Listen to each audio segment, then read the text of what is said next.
আজকের পর্বে দেখা যাবে ফুলকি ছদ্মবেশে গিয়ে ঈশিতাকে ধরেছে। ঈশিতা একটি বারে নাচছিল, তখন রুদ্রের লোকেরা আসে। তেওয়ারি এসে বলে, ম্যাডাম আমাদের এখনই চলে যেতে হবে। ঈশিতা জিজ্ঞেস করে, কোথায় যেতে হবে? তেওয়ারি বলে, ইন্দ্রনারায়ণ একটি জায়গা ঠিক করেছে, আমরা সেখানে যাই, তারপর অন্য জায়গায় চলে যাব। দাদা সব জানে এবং গাদ ধাক্কা দিয়েছে, এখনই বেরোতে হবে। ফুলকি, অংশু আর অরণ্য ক্লাবে ঢুকেছে। ফুলকি বলে, দাদাভাই পুরো জায়গা সার্চ করো।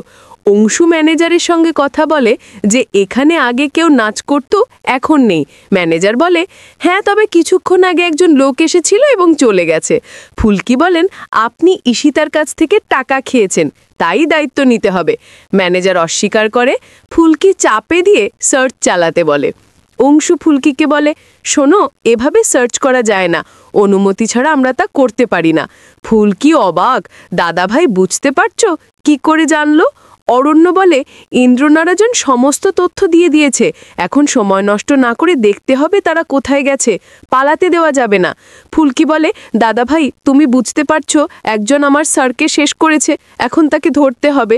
অংশু বলে, আমি সব বুঝছি, তবে তুমি একা চলাফেরা করবে না, বাড়ি গিয়ে বিশ্রাম নাও, আমরা বিষয় দেখছি। এরপর ফুলকি আর অরণ্য বাড়ি ফিরে আসে। ফুলকি অসুস্থ হয়ে পড়ে।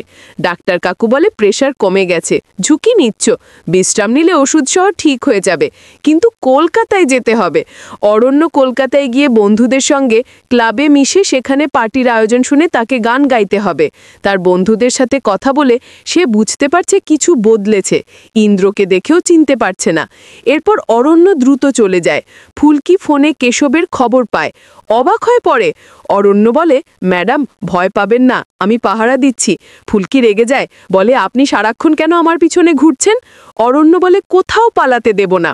তারপর খুঁজে না পেয়ে বাড়ি ফিরে আসে। ফুলকি রাগান্বিত অবস্থায় থাকে।